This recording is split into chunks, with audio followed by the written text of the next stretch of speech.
Where's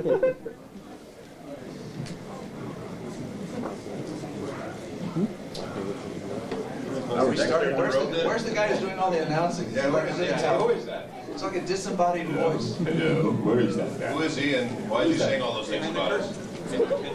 So much like one of the geeks in the staff shirt. We'll be walking around with microphones. Yeah, we'll be walking around with microphones because I'm sure they're ready to field questions. Steve Bloom's stunt double. That's it, yes. The other one is dashing his meow.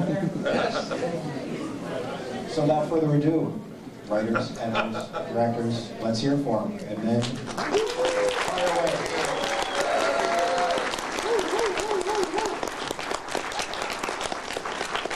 Accustomed as we are. Should we introduce ourselves? I'm Steve Kramer. I was the director on Robots in Disguise. I write. I only wrote one episode of that because I only had a chance to. I also act. I played Rev and Cerebros in that show. And most of the guys up here have been involved in anime for quite a long time, so we've played multiple characters on multiple projects. We've written and directed a whole bunch of things down through the years, going way back to 19, well, for me to 19.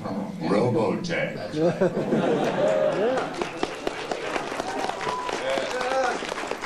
And the good news is that they're planning a new Robotech series. So.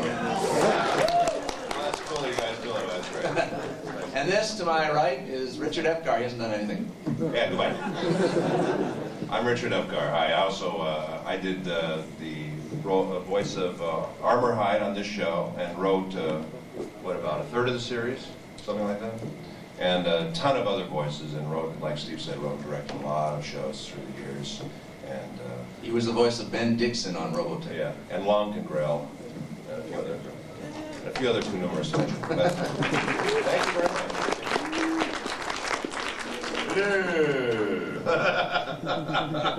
Hello.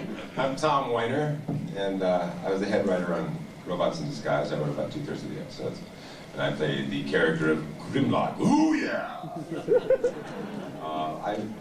For those Robotech fans out there, I was Jonathan Wolfe, head of Skull Squadron. They remember. I'm glad to know they're doing a new Robotech series because I got aced out. Jonathan Wolfe was going to be the star of Robotech 2, The Sentinels, which Harmony Gold decided not to make. So I was not very happy about that. But anyway. Could you keep your grousing to a minimum? I've also... But he's not bitter. Is there anyone out there? Are there any of you that know the show Dinosaurs? You do? Really? Amazing. I was a Brachio in Dinosaurs. And it was one of those shows that, that it comes on and then all of a sudden it's put in the wrong spot, scheduling-wise, etc. It gets taken off the air. I was really disappointed about that. I thought it was a good show. At any rate, I too have been doing this since about 1981, 82, and I've had a lot of different voices, and I also do stuff in Digimon. Devimon. Digimon. And this season, the second season, I was the voiceover guy at the end who said, "Will the Emperor find out what the Digestions are up to? Find out next time on Digimon."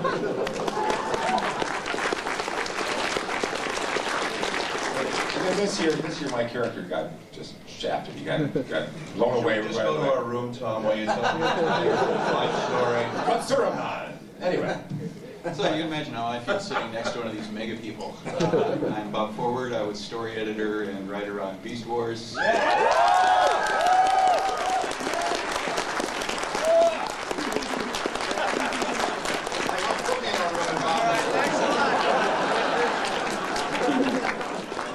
Nice of you guys to remember. I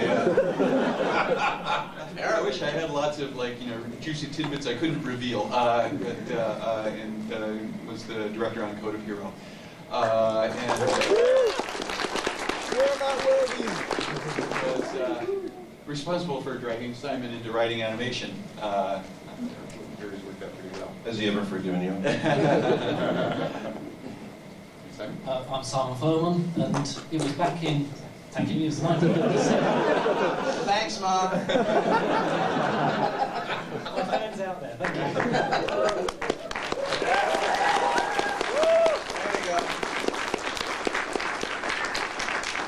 As Bob says, it was thanks to him that I got into TV animation, and it was actually at BotCon 97 that we first met, And that, a year and a half later, led to Nemesis Part 2, which was my first foray into TV animation. And since then, we've wandered through Roswell Conspiracy, Stand Dare, X-Men Evolution. So we've done a lot together in the last couple of years. For those who don't know how this process works for most of us, at least 3/4 or 3/5 of the panel here, we do mostly Japanese anime, which means the shows are produced in Japan. They're sent over to America. They give you an English translation, and then it's up to us to take the translation and try and make something sensible out of it. Because any of you that have seen the Japanese translation know exactly what I'm talking about. I wish I'd saved some of them. In fact, I've got several of them right here. Are you doing some stuff? Yes, I do. Go ahead. Oh, this was from, let's see, what's a good one? This was episode 25 of Transformers. And it reads like this. First of all, the titles are God, Magnus, Fire Convoy. I thought I'd show you my power and what I am really capable of. Even if all of you got together to fight me, that won't be good enough to beat me. Fire Convoy, Optimus says. It looks like you and I need to have a long talk about this.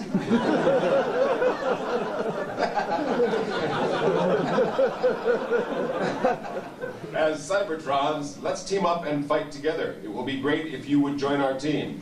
What? How stupidly good-natured are you going to be?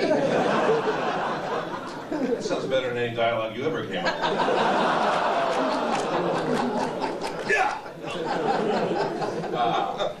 Anyway, it goes on. I'll read you one more little speech here that God Magnus says. It says, when I left the planet Sabertron, the home planet for us, the Cybertrons, there was one thing that I told myself. Our god Vector Sigma said that he will grant the special energy called Energy Matrix only to the one who holds the real knowledge as a leader. However, even God seems to have made a mistake by giving it to you. I am going to take away your symbol, the Energy Matrix, even if I have to use force. Compulsory Union Godfire combatants! Now, if we wrote that and you guys heard that on the air, we'd get letters. I know we would. So what we do is we try and turn it into something that is more dynamic for English-speaking audiences, English-listening audiences, I should say. And that's the basic process, and that's how we prepare scripts. And then they cast it, they hire actors to come in and do this. And most of the time for dubbing anime, we do one actor at a time in the studio. For original cartoons in Hollywood, a lot of times they'll bring in the entire cast, they'll put them around in a semicircle, and they'll do the whole show, and everybody's working off of everybody else, but they don't have a picture to work from. They just have maybe a drawing of their character, and they sit there and create the animated characterization themselves. What we have is the picture we have to work to, and it makes all the difference because that's called sync dubbing, and it's a little more difficult than if you're just sitting in a room with a script in front of you. You actually have to match mouth movements and try and make a character out of what you're doing. So it's a little different process, and it's a little more difficult. It's also more difficult because when you do an original cartoon and you're sitting around in a circle and you're doing like what we call like a radio show, like a radio script, which is the way those things were first done, you have a chance to make mistakes. That is to say, you get to rehearse, you get to do a couple of takes or whatever. When you come in as an actor to do ADR, that's automated dialogue replacement, that's what we do, is dialogue replacement, because this has already been done in another language. When you come in to do ADR, first of all, it's a cold reading. You don't get any chance to rehearse. You get into the booth, and there's the script, and that's the first time you ever see it. And you have to act. And with Transformers, if you're doing a robot, who's saying, "I'm going to get you," that's one thing. But often, sometimes we're doing live action films, which Steve and Richard have directed a ton of, and I've directed a few. And you have to really do some acting. I did, for instance, the voice of Marcello Mastroianni in Ginger and Fred. That's not an easy role, and you come in and you have that ADR script in front of you. It's the first time you've ever seen it, and you're supposed to do all the stuff that actors do, and match what the mouth is doing. Get the timing exactly right, and you have very little time to do it, and it's a much more difficult process than than doing original animation. The wonderful thing about doing original animation, as Steve was saying, is that you really get to have a lot of fun. you don't have to worry about a mouth. You don't have to worry about a picture that's already there. You can just go to town and eat the scenery. It really is a lot. That's not to say that we don't have fun doing anime, because it gets so stupid and crazy sometimes in the studio. When I was directing Peter Spellos doing Skybite, half of that stuff was just made up. Oh yeah. We took the script, we looked at the script. This would happen every time he'd come in. He'd look at the script, he says, "What do we got today?" I said, "Here, take a look." He said, "Jeez. Now what do we do?" Well, we'll do it line by line and we'll see what we can come up with. But he's a good actor, and he makes up things and I make up things, and between the two of us we came up with a character, and it was a pretty funny character. And my song, I wrote the song. Did you guys hear the Skybite song? You remember that song? I wrote that song. We rewrote it in the studio, but we're not telling him that. I'll be selling CDs of that out there. And I wrote all of Skybite's poetry. I hope his haikus. I hope he remembers that one about my enemies surround me, they hound me and astound me with, bombard me with whatever. I don't remember anything I wrote. Somebody here actually know that. All right, Bob and Simon, come on, boys. We're gonna dominate if you don't. No, I think everyone is. Thanks a lot, Bob. Okay, so anyway. Bob Forward, ladies and gentlemen. Are there any questions anybody has of anybody? Is there a microphone that we could? Get you there. Shout Okay, shout out. I just want to mention, because you mentioned Digimon. I was Myotismon and Enamon in Digimon. I don't know if you guys know. Enamon? Enamon. Who's the Elvis guy? I was That was like Bob. soybeans. I played the role of Okay, who had a question? Right here in front over on the end. Regina Elsa. Jenna. That's right. Thank you. To the people from RID and Digimon, I want to say thank you, because one of Digimon, that's one of my favorites. You did great voices. Myotismon, I thought, was extremely evil for a kid show. Thank you. I love the voice. Let me translate for the people who can't hear in the I love back. being evil. You guys are great. Okay, excellent. What else did you say? Thank you very much. And for RID, you took definitely a kid show from Japan. You put a lot of thought into it to make it a little more, less funny and a little more serious in places. So I thank you. Thank you. Can we get this gentleman a microphone? Shouldn't everybody hear him Two compliment tables and a microphone. There we go. Thanks. Thank you. Yes, thank you. Now just repeat every single thing. Especially the part about how you love my Myotismon. I want to hear that again. I love my mom, love RID. You want me to slip in the money now, Richard? This is from Mr. Forward. Like a lot of people, when Beast Wars first came out, I was on the fence. I didn't know, wasn't sure. And thanks to a lot of the stuff y'all did with the continuity, that really brought me into the fold. If there would have been a fourth season, what would you have liked to have done, and what would you have seen? Can I answer that by saying there wasn't intended to be a fourth season? Literally, we could see the writing on the wall, and it was in Japanese? Well, I thought it was in Canadian. no, I mean, we felt that given the restrictions that we had on the show, that we either had to open it up, we had to get them off the planet, we had to do a lot more with it, or we had to bring it to a close and start somewhere else. When we were working on the show, we had a great deal of restriction in the number of characters we were allowed to use, because these are all just production cost things. Places we could go, we could only create a certain amount of new stuff, and then just, in CG you can drag old stuff in and repaint it and things like that. But we were definitely limited to the number of characters that we were allowed to use and where they were allowed to go. We felt we had pretty much told that Earth story, and that it was time to either send them out into space and do something really huge and start getting really big, or else bring it to a close. And I have to say I was very grateful to Hasbro for, when we explained that what we really wanted to do was end it. And so that's, it's not something that they were, always very comfortable with, because of course they would prefer to just keep things a little open-ended in case they change their minds. You never know what, marketing's going to want in the next few months. But they were very agreeable to letting us just bring it to an end, and so we wanted closure, and that's pretty much where we ended up doing it, was just saying, okay, we're going to end this thing now. We're going to actually tell one big arcing story that ends with them, everybody basically finding the Ark and going back to Cybertron. So that's what we did. Anybody? They're giving a mic to someone back. Thank you very much for coming out here, gentlemen. I'd actually like to ask this for any of you who'd like to take it. This is sort of more of a general question, I suppose, in terms of inspiration. As all of you were growing up and you found yourselves becoming more and more drawn to becoming writers, was there any specific... Wait.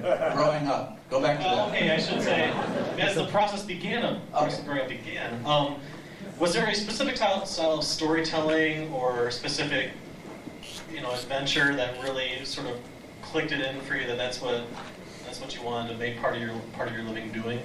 Just again, out of curiosity, hear what your inspirations were. Speedy the little fire engine. Pardon me? Did you ask a question? Speedy. When I was 2.5 years old, I had a. Never mind. That's when I was probably the youngest kid to be able to work a phonograph in the known universe. I started putting records on a phonograph when I was 2, because I couldn't move around very well when I was very young. So that was my form of entertainment, and I had a record set, 4 records, 78 RPM record set called Speedy the Little Fire Engine. Does anybody remember 78 RPM besides Tom? Okay, all right. They're antique collectors. And that was my first. I fell in love with that, and it was my first experience knowing that I would like to be able to tell stories like that. And that was when I was very, very young. It wasn't until years later that I kind of fell into the writing. I think all of us we're actors. That's almost all of us who do this start out as actors, and as we acted, some of the people who worked in production said, well, you seem really comfortable with this, maybe you could try writing some of this. And after they got used to us writing, they asked some of us if we could direct some of it. That's how we generally progressed to where we are right now. So all of us basically came to it from acting, and then we're writers and directors of this AER. And if I can say, I started out as an artist, and I was a board artist. I would be given scripts, and I started. You were bored with art? Yeah, I did storyboards, and they'd be giving me scripts, and I noticed that as time went on, I got pretty good at fixing the bad scripts, and they started giving me the really lousy ones, and I started complaining. It was like, why are you giving me all this, these terrible scripts that I have to spend all my time fixing up? It's like, because you're good at it. I said, obviously, I'm on the wrong end of this thing. Notice he never said he was getting paid. Yeah, that's the problem. So I realized that the writers are the ones who get to cause all the problems, and so I moved into that end of things. And the truth is, in this field, particularly in anime dubbing, the script is all important. If you've got a good script, a good writer that knows what he's doing and sets it up so that you can go in the studio and record, you've got heaven. But when you get a bad one, you've got hell. You're just sitting there desperately trying to rewrite it to make it work. Either it doesn't fit the mouth movements, or they've written right through pauses where people's mouths moving and then stop and then keep moving. They've written right through that, and you're sitting there desperately trying to restructure the loop so that it'll fit right. Or it makes no sense. That happens a lot.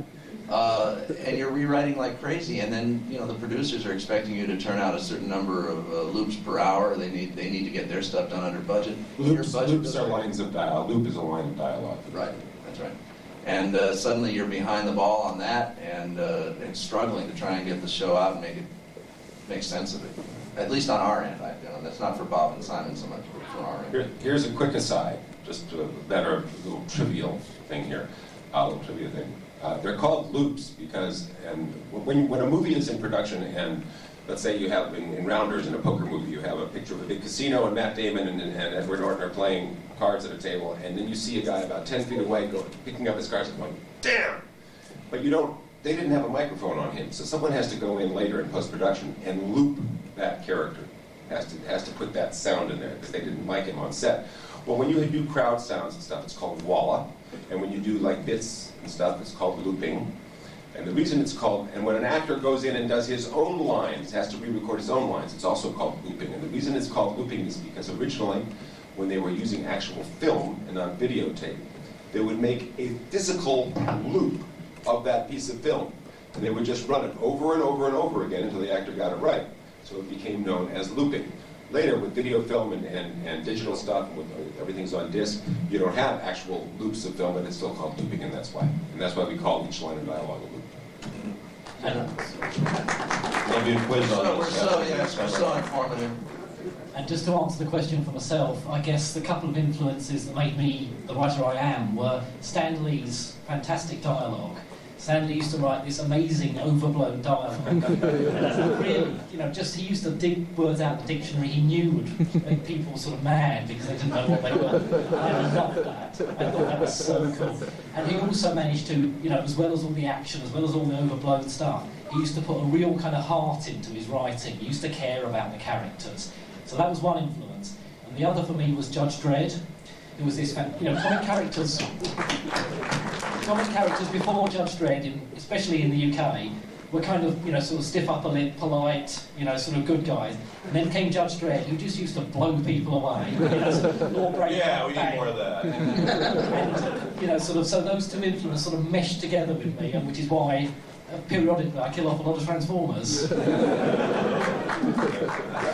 Another question? Did you make a question? Should we go from this side? Here we go.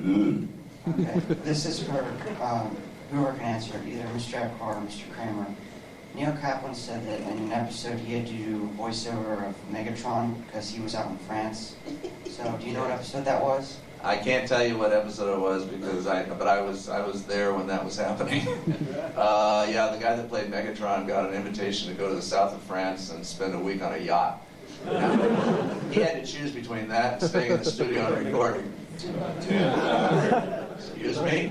I would have gone with him if he had asked. So what happened was Neil Kaplan was able to voice match that actor, and because we had deadlines, we had air dates and stuff, and we couldn't wait for him to come back from France to do it, and they wouldn't send me there to record him. And I asked. That actually happens a lot, and we do a lot of voice matching sometimes, especially us who are directors. Sometimes we can't get the actor, or there's a line or something, and the whole thing's finished, but there's one little piece, and a lot of us have good ears for that, and we go in and we'll just voice match the actor, and a lot of times nobody ever knows the difference. No one knows. Except the actor, who then screams and cries. Another question from somebody. There you go. Hi. This is for Tom and Richard. You guys were Devimon and Myotismon and Digimon, which I started out thinking was really dumb, and then I got addicted to it. Honestly, it was just like it's a really cool show, and the writing's great now. It's kind of like, could you do Devimon and Myotismon like in a bar, just griping about getting their asses kicked by the Digidestined? You got $50?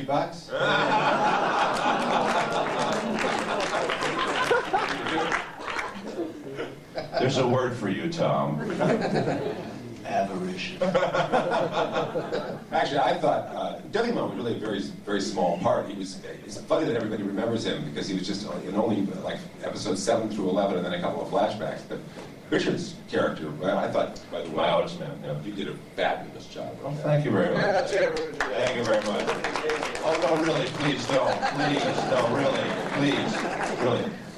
I like doing Edamon more, to be honest with you, just because I got to sing and play Elvis, and that was kind of fun. Oh, that was wonderful.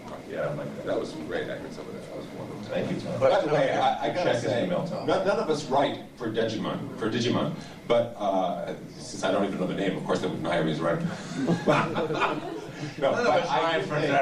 I do think that, especially now that Mary Elizabeth is directing it, Mary Elizabeth Glynn has been the director for the last 2 seasons.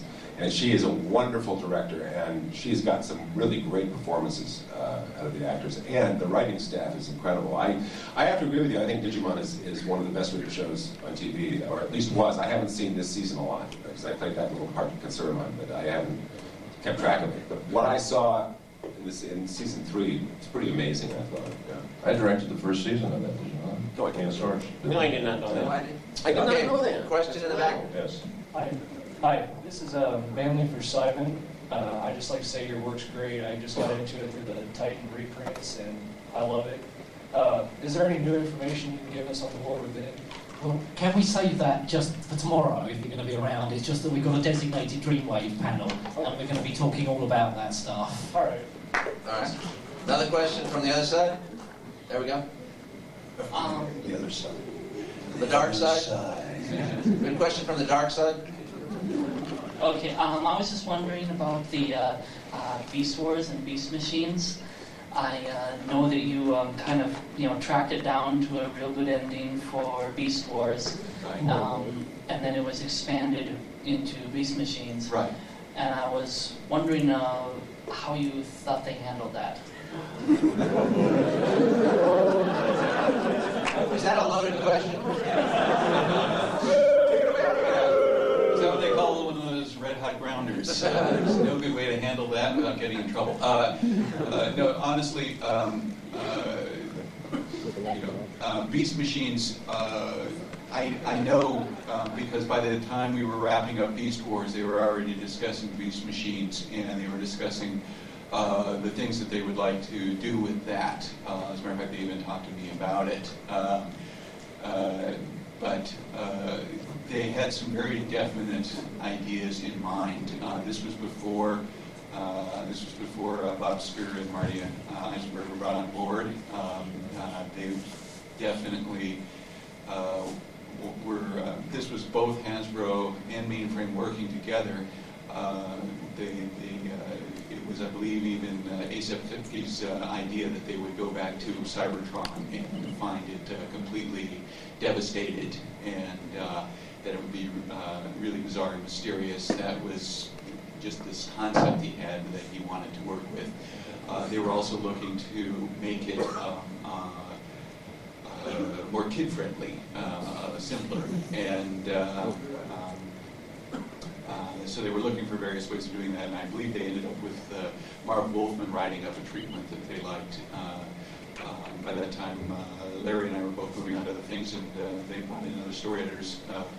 I don't, I think that those story editors were given very specific parameters within which to work, and I'm sure they did the best job they could under the circumstances, and from what I understand, the ratings were very good, so I'm sure it did well. Where's the microphone? Where's the mics? Who's handing out the mics? People over here. Yeah, these guys aren't getting their fair share. Oh, okay, in the back. Well, I was just wondering how Bob Forward felt about how Bob Skir handled it. Like, yes or no, did you like it or not? And I actually, I've been trying to meet Bob Skir for quite some time. For some reason, because both of our names are Bob, I've noticed that we get compared a lot, and I ended up having to step in after he left X-Men Evolution, and so again, that seemed to put us in a conflict. We've never actually managed to meet up, although we've exchanged messages trying to arrange for a lunch or something.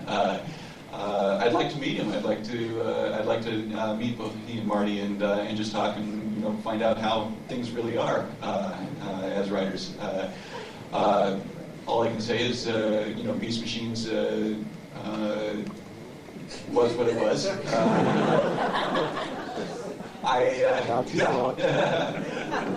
So we have a shovel to give this man. I mean, can I just say that when I first sort of saw Beast Wars, I found that very entry-level, easy to get the hang of what was going on. And my problem with Beast Machines was that just watching an episode cold, it was kind of difficult to get into what was going on. And that was my only feeling between the two shows. Okay. Going back to Beast Wars, you worked on Nemesis. It's kind of a two-part question. You worked on Nemesis. You mentioned that you're happy with the way it panned out, that it ended. Did it feel at all rushed to you? Because I remember watching it and seeing 6 people die in that episode and thinking, my God! And also, going along with that, what's the politics behind who dies? Because 21 pages long. That's in comparison to almost any other cartoon, Dan Dare, for instance, where the scripts tended to be more like 45 pages long. And I've never quite figured out why, except that the actors that were, and the way the robot voices were done, they spoke very slowly. Also, we needed a lot of room for the action, but we did not have a lot of time in which to tell a story. So things had to go very quickly. And as far as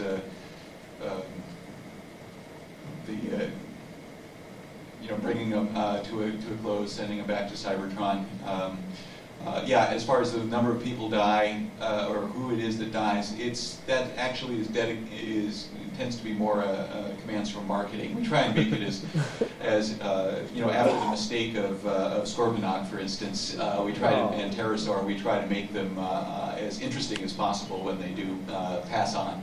But it's generally just this toy is no longer going to be put on the shelves, and so we would like to remove him from the show so we're not spending money promoting a toy that doesn't exist any longer.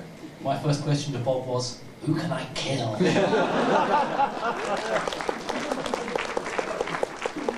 Bob said the producer. Anybody else out here? Wait a minute, which side did we end up last time? So we should be over here? Yeah, over here. Who's got it? Actually, this is actually something for Mr. Furman. I'm actually a really big Death's Head fan. Yeah! Yes, and I just want to know what was some of the, I guess, inspiration behind that particular character, because he rocked.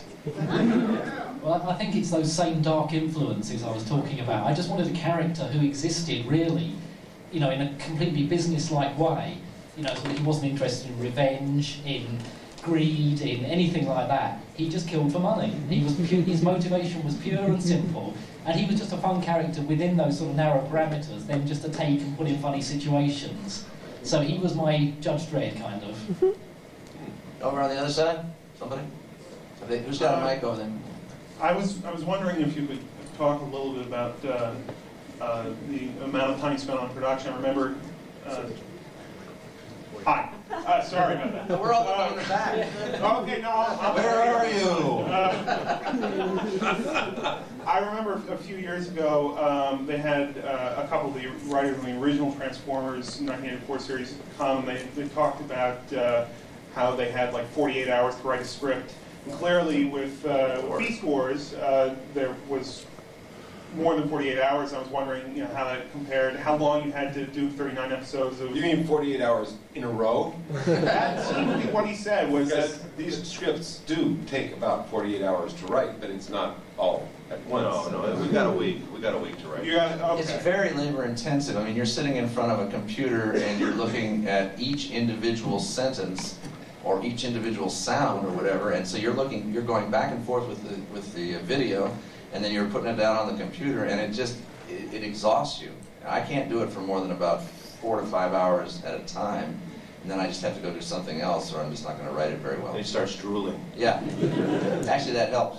Actually, we would get the show, and we would write it, and then we would send it in, and then we would get notes back on it, and then we would rewrite it again, and then we would send it in, and they would send us notes back again, and then we'd do a final draft of the show. In fact, I've got my first script, episode number 1 here, which is called Battle Protocol.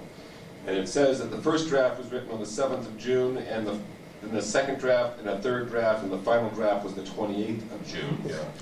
And I want to give you an example of the kind of thing we had to go through, because when we get the Japanese, I read you some of that translation, sometimes the concepts that they use, the words that they use, the concepts that they use, just aren't going to cut it for an American audience. Not just an English listening audience, but an American audience especially. So here's one, for instance, where Optimus says, he's explaining what the space bridge is, and this is the final version. The space bridge uses an auto-sensor interlink,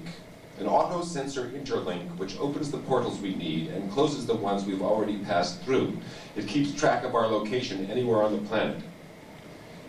Those few words probably altogether took about 10 hours to write, including all the rewrites and the discussions between me and Hasbro and Fox and the producers, and everybody was involved, because we wanted to get these concepts.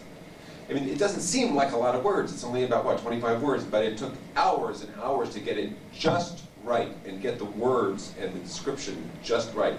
an auto sensor interlink. I mean, I gave them probably 50 or 60 different alternate lines to use for what I was trying to describe, and that's the one they chose. But sometimes it takes forever. And then another time, you'll have this huge long speech, and you say, well, I want him to say this. And it fits perfectly the first time, but that's very rare. You get notes from, nowadays anyway, also get notes from the censors. They have what they call the Broadcast Standards and Practices Division at some of these companies. Yeah. I'm working on a show right now. We don't even understand where these people are from. Some of them are from Venus, I think. I was working on a show, and we had somebody named a town Hole in the Ground, and they sent us a note saying, "Hole in the ground brings to mind the phrase, 'You don't know your ass from us,' so you better take that out of there, because we'll probably get complaints from you." Yeah. You can't say the word hole in any script. That's right. And actually, we don't use the word death or kill or anything like that. They actually prefer we don't do that. We can say, destroy. "You will be destroyed," but we can't say you're going to die. That's right. That's what we're faced with. Who had over on this side? Was it this side's turn? Okay, I had two questions. The director toward Bob Forward, but I'm sure the rest of you could, like for example, with our RID team, I'm sure you had a hard time trying to rewrite it all, but for what it's worth, you did a good job. Okay, the two questions I had is two. I'll try to be quick. The first one is the bigger of the two. For example, what does it take to become a writer like one of you? What did you have to do? What did you have to go through and stuff like that? And any advice you could give to a future writer? The second question, which is probably simpler, but I've heard for the agenda in Beast Wars, for those three, you tried to get the original Megatron. I think his name is Frank Welker. Yes, we did. Okay. I was going to say, I'm curious as who did you get, since you weren't able to get him, who did you actually get to dub his voice inside? Because I know you did a good job. I'm just curious who it was. I believe that was done by the guy who did Pterosaur. I can't quite remember. Susan Blue said it was Blue McCooma. I'm sorry. Doug Parker, is that what you said? Doug Parker. Yeah, I believe he actually did the Megatron. All right. And was there any advice that you give to the future writer as well? Like I was saying, my first question. Stay away. I think you're part. How to get into animation writing, for instance? Well, yeah, like that, for example. Okay. It's what I tell everybody, especially. Because I do get that question a lot, how do you get into animation writing? I can tell you a way that almost always worked, but it's hard. And it's especially hard right now. I will say that the animation business is not in good shape right at the moment. It's been very difficult for companies to make a profit on animation for a lot of reasons, segmentation of the market and things like that. But just getting into it, the way that most people have gotten into animation is to start with you have to be there. It's not something you can do from your home. You have to be where the studio is. And almost everybody I know who's in it, and some of them are very high up, major heads of production, started out somewhere in the building at the time. Animation is a very fast-moving medium. The shows get underway, and the scripts are done very quickly after they've decided to be approved. And usually, the way that most people get in is to get in any circumstances, whether you're a Xerox operator, a person who sweeps the floor, just get into the building under no matter what kind of capacity. Asaphic, he was an accountant. Tom, Richard, and I all started out as janitors. Yeah, but then you can be there. And then you can see what it is that they're going to need next, and you can start bugging them to help out. And that is the way that most people get into animation, is to have been in there in the first place in any capacity, and then moved into the capacity that they're looking to end up being in. The way we got into it, like Steve said earlier, we were all writers, actors, and then we became writers from there. Right. And I think you do have to, they aren't just going to hand you a thing and say, here, you're a writer now. You do have to demonstrate some understanding of how to write for the ear, not so much for the eye. It's not like writing novels. Volunteer to do changes, say, right. Do things like, it's like, hey, it's like, I hear you got changes on that script and you're already working on this other one. Why don't you let me take a crack at writing some of that dialogue? You know, the notes are fairly clear, I can handle it.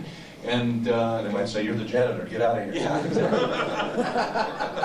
Well, I think you produce it, but not the writer. And if you have, you know, it becomes clear pretty quickly who really knows how to write this stuff and who doesn't. Not to say that any of you couldn't write it, but my experience over the years for writing dubbing and being a story editor or being in charge of hiring writers and things like that is that a lot of people would like to be able to do it, and a lot of people don't have a facility for writing for the ear, for writing the action stuff and to make the stuff make sense and to follow the storyline and do the beats and all that kind of thing. Some people are very good at it naturally, some people work at it and become good at it, some people just don't have it. It's like a tin ear sometimes for music. But you know, it varies. Did we answer the question for you? I mean, we didn't tell you who to call. There's one other thing I'd like to add to that, which is writing for CD-ROM games, which is because CD-ROMs don't have to be broadcast, and because they aren't involved in the same thing that corporations are involved with that are trying to market animation and market toys, CD-ROM is a whole different market. And if you go where they are doing them, for instance, Blizzard Entertainment in Tustin, California, where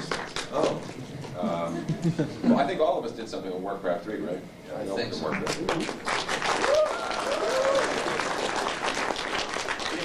If you know the games that they have, if you are familiar with CD-ROM games and you're good at playing them, one way to get into that field is to become a tester. If you walk into Blizzard Entertainment, the first thing you see is a room about this size, filled with thousands of computers, with 1,000 people testing games. That's all they do. They get paid to sit there all day and play games. That's a good job, huh? How do you get into that? Where do you sign up for that? But the point is that if you get really good, if you're a really good player and you have intelligent, coherent suggestions for them, then that is a way to get into the writing of those things. So Next question on this other side here. Yeah. Regarding the Robots in Disguise cartoon, we've been told that all the series' many references to characters and events and storylines from previous Transformers series were put in at Hasbro's request. I was wondering if you could shed some light on exactly how that worked, if they gave you a list of things to use in advance, if they would scribble it into a script when you were finished.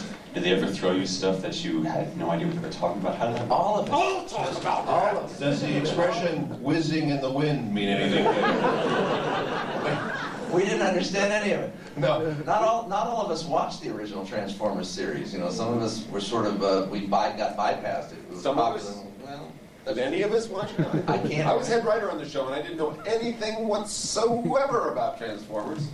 And every once in a while, I would write a line, and then Hasbro would send me this note that said, "We must make a reference to thus and so," and I wouldn't have any idea what they were talking about. And the problem was, the real answer to the question is that the problem with when you're asked to put in things like that is that you have to make it flow within the story that has absolutely nothing to do with that.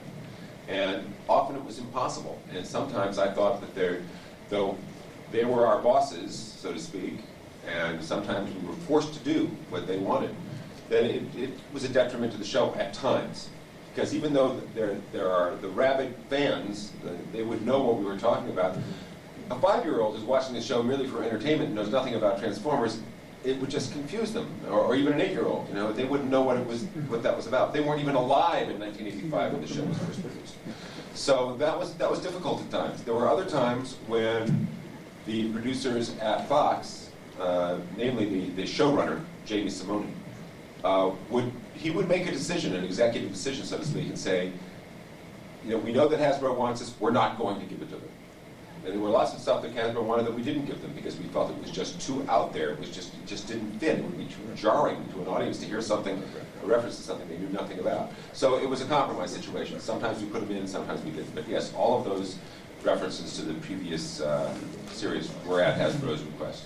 And also, I want to mention something about that, what you brought up too. When we would write this, the original script would pretty much be what we wanted to write, or at least, you know, what we wanted to come up with. And then we would get, as I said, we would get notes back from Hasbro and the producers and all that. And then it would be changed. So if you wrote a joke or whatever, those things would be changed, and they come back and they would add these other things, and then we do another version of it, and then we would change it again. So by the time the show, and then once it gets to Steve, Steve would change lines and add stuff too. So I would change stuff in the studio in complete ignorance. Well, no, he would change things, and by the time, I'm just saying, by the time it gets on there, it's maybe, I don't know, 60-70% of what you originally wrote. What was that joke you wrote? You remember that joke, that wonderful joke you wrote? I wrote so many jokes. So many jokes. I gotta say, comedy is not my specialty, but Richard's very good at writing funny lines, and he wrote some of the funniest lines for Skybite that didn't make it on the air. Which Hasbro took out. Yeah, because Hasbro Hasbro wouldn't allow. Very sad. That's right. But Richard will be in the hall later, and he'll tell you all the lines. I'll tell you all of them. As you can tell, I can't remember one of them, but I'll be out there. You know, most of us were just not, we were very young when the original Transformers I remember came on. Transformers, I do. I'm 19. You know, working here is really, Richard's 21 and Tom is 23. Hi! Any question on this side? After the panel, I'll give you Ben Yee's phone number. Okay. But I just want to add, that was frustrating for me because it was never what I really ultimately wanted. And I guess that's, you know, it's a compilation art, what we do. It's a community, what's the word? Collaborative. Thank you. It's a collaborative art. It really is. And there's a lot of chefs in making this stew that what you finally see. So it's it's a little different. It changes. Anyway, on this side. I have a question for Mr. Furman and one for Mr. Forward. Mr. Furman, you wrote comic books for a while, and then you got into doing writing for television. I was wondering if you could comment on some of the differences between writing comic book and then writing TV. Well, I mean, Bob gave me a lot of good tips when I started working on this, and one of the sort of best ones was that remember that your characters do not stand still. In comic books, they can stand still. You can have talking heads, you can have guys sat in a room, they stop, they take a breather. Bob told me, then do your exposition on the run. So that was really the difference that I learned on animation, was that you never stop the thing. You never stop or have people chat. You know, sort of the action is always moving. You've got 21, 22 minutes to get an awful lot in. So you absolutely have to keep the whole thing rolling. Whereas with comics, you have a little more luxury of being able to stop the action. And for Mr. Forward, in Beast Wars, you introduced a race called the Vok. And I've read a little bit about some of the inspiration for the Vok. I was wondering if you could comment a little bit more deeply on what inspired the Vok and where you would like to have taken it had Hasbro given you the luxury. As I've said before, Larry and I tended to work in an interesting methodology. We weren't partners. A lot of people have gotten that impression. We were just both hired because they needed two story editors, and we learned to work together. We were very different people, and we quickly found, we came to an agreement that we wouldn't mess with each other's scripts. Essentially, I wasn't allowed to veto him, and he wasn't allowed to veto me. But we had fun basically pulling the rug out from under each other a lot. I would be definitely heading in one direction, and Larry would see that, and he would deliberately yank it off into a new direction. And the Vok kind of came about. Larry just made up the name of the Vok. I decided that when I was going to do it, that it was going to be, when I wanted to do it, basically the ultimate evolution of the human race. And it would be a derivation of folk. And then Larry was trying to ram the swarm in there and have the whole human race killed off, and I was like fighting with him about that, and we ended up with something that is just a little bit of all of that. But there was definitely going to be some human and alien. They were, I guess, they were originally. I mean, ultimately, they were intended to be the ultimate evolution of all intelligent life forms in the universe, and how they ended up. And they were supposed to be essentially the guardians of space and time, and the Transformers and the Cybertronians were in what they were doing, starting to mess with the way that the Vok had seen their own evolution come about.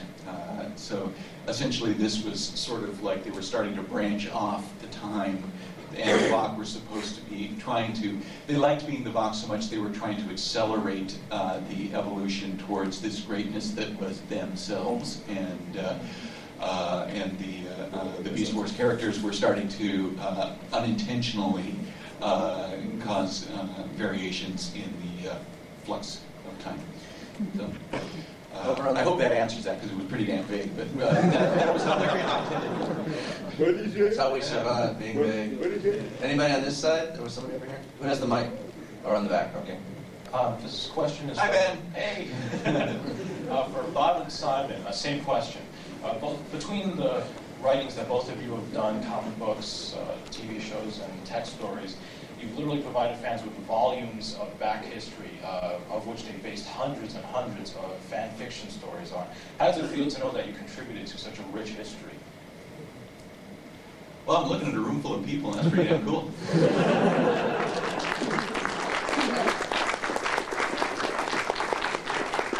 thing to remember is we just didn't know at the time that we were contributing to anything very much. We wrote in blissful ignorance that these things would come and go and be forgotten about and discarded. So, again, when we see all this and we realise that it had sort of repercussions, it's just the best feeling in the world. It really is. Other side? Who's got it over here?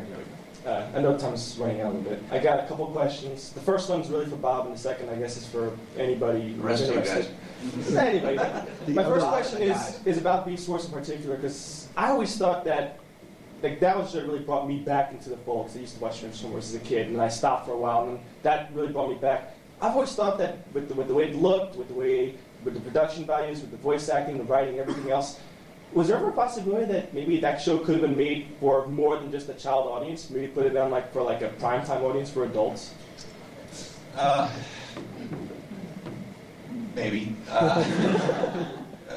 You have to remember, as much as we loved the show, and we really loved to try and write it as a science fiction show, it was a product, and it always has been. If a show doesn't make money, it's not going to last. So we tried to write it for as broad an audience as we could, and so that we liked it. Again, as Simon said, we were writing in a vacuum. We had no idea that anybody was really going to care, especially at the beginning. So we were writing it, a lot of it for ourselves. We had a great time, and I'm glad people appreciated it. Yeah, I think it could have. I think that kind of feel could have become something that would be for a more adult audience or for a primetime audience, but not. I don't think that particular show. I think in order to do something like that, you'd have had to have brought humans into it and real people, and probably made it a combination live-action CG show. We'd even discussed that, but then comes the hard part, which is how do you make that profitable? And that was the hard one to answer. And the other question I have, I guess, is a bit of a continuation of the question just asked. About you look into our audience, people who, many of which have actually tried our hand at little fan fiction. Have any of you ever actually, in your spare time, just tried reading any the stuff that's been out there on the internet or otherwise? Yes. You mean like reading? Like on a page? I find that the stuff on the internet is provided. Right now, I'm writing. Just to give you an example. I'm writing several series. One called X 1999. Yes. One is called. We have one fan writing. The Tale of Ys, spelled Y-S. Another Argent Sonar, I think it's called. Anyway, all these anime series. For when I need information, I don't go to the creators of the shows. I go to the internet. Because there's a fan base out there. It doesn't matter what show it is. There's a fan base out there. It's bigger for Transformers than any other show that I know of. It's even bigger than Robotech. It's huge. It's huge. But if I want information, that's where I go, and I find that the articles and the websites are very informative and very creative. These guys know more than we do. What do you say? That's scary. It's true, you guys know more than we do. You know more about us. You know a lot more about the characters than we do. We can go on the internet and find out anything about us that we don't want to know. You guys have found out everything and you've printed it. It's published. I've done roles I didn't even know I did. You got my dress size all wrong. Tell me that right now. On this side, I guess? Somebody over here? Somebody got a mic over here? Yeah, the question I'd like to ask is for everybody. Where are you? He's way in the back. Stand up. Oh, there you are. Yes, he is standing. Sit down. Is there particular characters that you guys liked yourselves, but they said it's not part of the main stories we want to tell? And who were some of those, and what were some of the situations you wanted to see done but couldn't get done? Well, we don't. That would be more a question for Bob and Simon, because we don't really have control over characters or what's in the shows. We get them, and they're already animated. The characters are already there. We don't have a decision. But there's some latitude as to how that character is interpreted. It just depends. Some of the funny characters are little tiny characters. I mean, they might have a little something here and there to do. I mean, there's a show I'm working on right now that's going to be called, I think, Tokyo Pig or something. It's not even an action show. The funniest stuff that I've seen on the scripts is all stuff that's in the background. It's hilarious stuff. And then they burn it way in the background. They've got people talking on top of them in the foreground. You'll never even hear it. But I'm having a good time. I do remember with Nemesis, when Bob and I first started talking about it, we had to keep scaling back on what we wanted to do, and most of the problem was budgetary constraints. You know, we were talking about bringing Gen 1 elements into Beast Wars, right. And, you know, the ideas were grandiose to start off with, you know, sort of we had all sorts of plans for Gen 1 Megatron, for various Decepticon jets who hadn't featured in the original series. Yeah, the Conehead. And one by one, these ideas fell away. Yeah, we really had some pretty big plans for that ending that we just couldn't get in. We were going to wake up the Autobots, the Decepticons, and actually having them fight. Part of that was just because there was a lot of speculation in the news groups about, these Beast Warriors are okay, but any good Decepticon can kick their ass. Oh, dear that. Rack up, you take them all.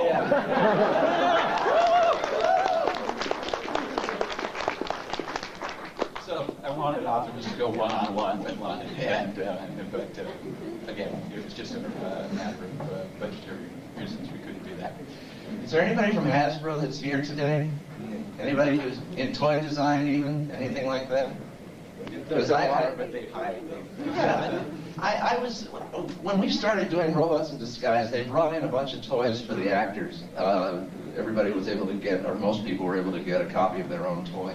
And I was sitting there playing with one of them one day. There was like 3 of them there. Somebody brought like a Dark Scream, a Gas Skunk, and... Steve does that a lot. I do. I play with a lot of toys. The 3D Predacons. Slapper, right. And the guy that was... you should have directed the show. The guy that played Gas Skunk was coming in. And he wasn't in yet. He was due in. And I was sitting there playing with his toy, and I'm just trying to... 6-year-old kids can do these things faster than I can. I'm playing and playing, trying to get the thing to transform, and finally I turn it from a gas gun to a robot, or a Predacon, and then back again, and I looked, and gas gun had a little red head. That's what they had on this toy, just a tiny little red robot head. When I turned it into the other thing, the head was sticking out on this other thing's butt. I don't know who designed that. And I was nobody I could call. And this guy was coming in to do his session, and he came in and I said, I've got your toy, I've got some good news and some bad news. He looked at me and said, oh my God! My mother's gonna see this! I told the producer, I told our friend Jamie, I said, this is not good. And he says, I'm going to show the toy to my kids. I'm going to the beach this weekend. I'm going to let them play with it. I don't think they're going to really notice. 5 minutes into the car on the way to the beach, Daddy, this guy's head's up his ass.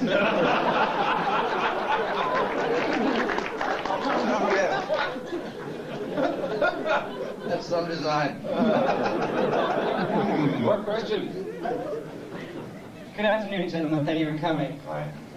Hasbro's been negotiating with multiple parties over the feature film rights for a new Transformers film, and I was wondering if any of you gentlemen have been approached to write the script for the next movie. No, let me give you my phone number. She's very bitter about that. No. No, this is all news to me, so... Yeah, none of us heard about it. Call Canada. Anybody on this side who's got the mic? Anybody have the mic here? Mike. Well, who doesn't ask the question? This gentleman in the blue here. Yes. For the time that you've been writing, would it be difficult to ever think you could write more stories for the respective shows you've had done? Mr. Litterman, like saying right now, Mainframe's done a continuation of reboot. Right. Do you remember that? Okay. It's like maybe you could do like a continuation of Beast Wars, like say a last episode. Oh, on his own? Fit in. Right. Basically, we do additional episodes of Beast Wars that would outside of direct to video outside. Anything's possible, certainly. It'd be fun, but I don't own that property, and I don't own those characters, and I'd have to be asked by the people who do. Or license the rights to do it. And it would take, it takes $1 million, no matter what you want to do in this business. It takes $1 million to license the rights and produce it, and production costs, etc. It costs a lot of money, even for direct video. It costs a lot of money. So you have to have money to begin with to make money. And Tom will be happy to write you a check. Yeah. On the other side, this person's right. His or her, I can't see that far. Her? Yeah. Oh, it is. It is. Excuse me. She's got the mic. You're next. All right, we'll take a vote. Can he be after you? Is that all right with everybody? I have no problem with that. Okay, go ahead, sweetie. I was just wondering about in Beast Wars at the end of season 3, what would we have done if we hadn't been stuck with Tigerhawk? We've heard recorded repeatedly that there would have been a different episode there of Hasbro having stuck their heads in. I like this one. Actually, Tigerhawk was Ace 50, his idea.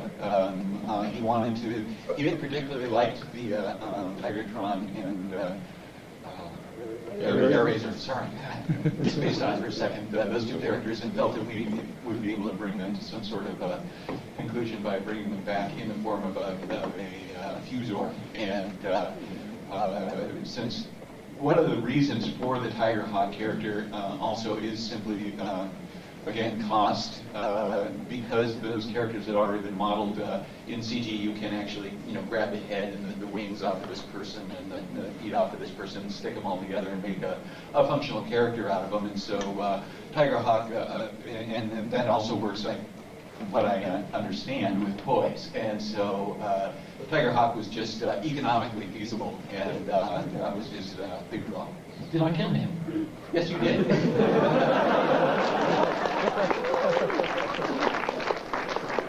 Actually, this is probably going to have to be our last question, folks.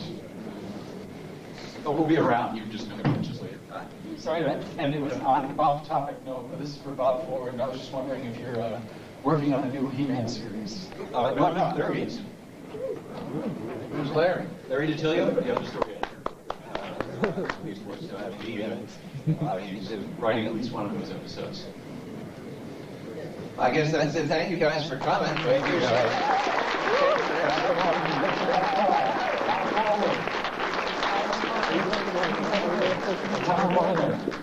Thank you guys very much. Are they in here?